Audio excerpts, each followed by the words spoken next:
ఈ పాపని ఎవరైనా చూసారమ్మా?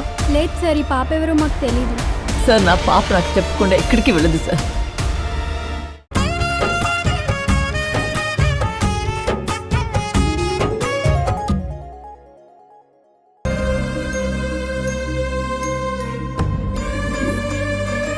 ఏంటి లీలా ఇంత లేట్ అయింది?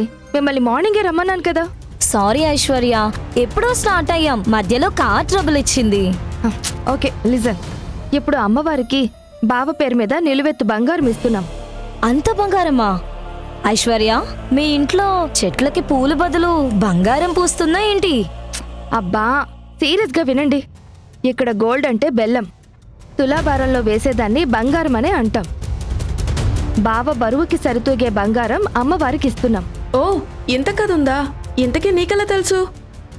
అబ్బా ఎలాగోలో తెలుసుకున్నానులేవే. ఇప్పుడు అదా మ్యాటర్. దానికన్నా ఇంపార్టెంట్ మ్యాటర్ ఇంకోటి ఉంది. నిన్న నేను గుళ్ళో పంతులు గారిని అడిగినప్పుడు తులాభారంలో ఉండే వ్యక్తి మనసులో ఎవరి మీదైతే ఎక్కువ ప్రేమ ఉంటుందో వాళ్ళు బంగారం వేస్తేనే అది తూగుతుందంట. ఓ మై గాడ్, మీ బావ మనసులో ఉన్నది ఆ భవానే కదే. ష్! మెల్లగా. అందుకే మిమ్మల్ని పిలిపించాను. జాగ్రత్తగా వినండి. ఎట్టి పరిస్థితుల్లోనూ అమ్మవారికి బంగారం ఇచ్చే టైంలో ఆ భవానీ తులాభారం దగ్గర ఉండకూడదు. డోంట్ వరీ ఐశ్వర్య, మ్యాటర్ మాకు చెప్పావు కదా, ఇక మిగతాది మేం చూసుకుంటాం. ఆ భవానీని తులాభారం వైపు రాకుండా చూసుకునే బాధ్యత మాది. పద, గుళ్ళోకెళ్దాం. రండి. భవానీ, నీ ప్రాణాన్ని తీయలేకపోవచ్చు, కానీ నీ పరువుని మాత్రం తీస్తాను. మళ్ళీ మళ్ళీ తీస్తూనే ఉంటాను. ఈరోజు నీ పరువుతో నేను ఆడే ఆట ఎంత మజాగా ఉంటుందో చూడు.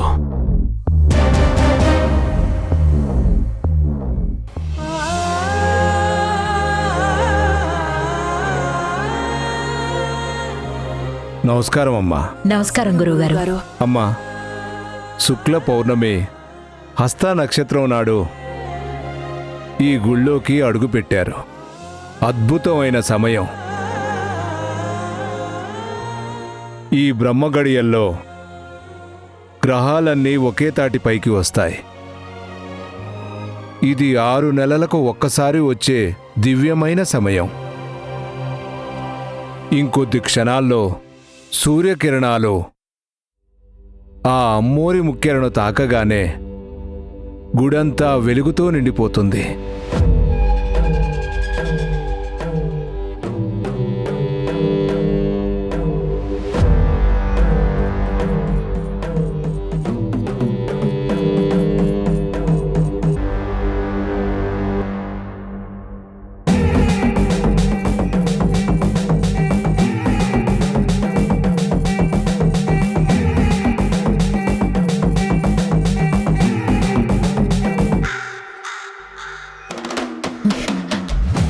అమ్మోరికున్న ముక్కెర అసలైన ముక్కెర కాదు కదా.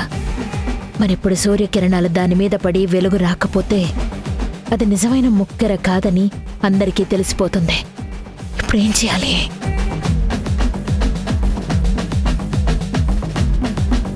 ఆ వెలుగు మనల్ని తాకగానే మనలో ఉన్న పాపాలు, సర్వ మలినాలు పోతాయి. మళ్ళీ తిరిగి పుట్టినట్టు అనిపిస్తుంది. మీరు చాలా అదృష్టవంతులమ్మా. ఇది ఆ అమ్మోరు దయ ఉన్న వాళ్ళకు మాత్రమే దొరికే అదృష్టం.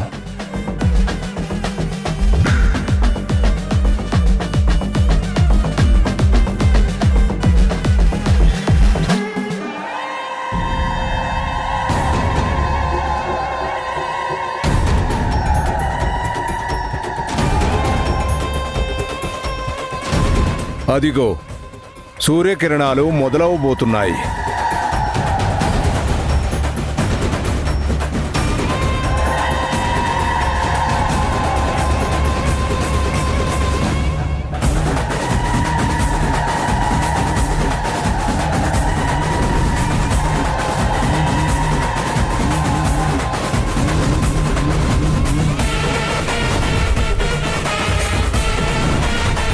ఎలా? ఇప్పుడేం చేయాలి? వెలుగు రాకపోతే అందరికీ తెలిసిపోతుంది. ఏం చేయాలి?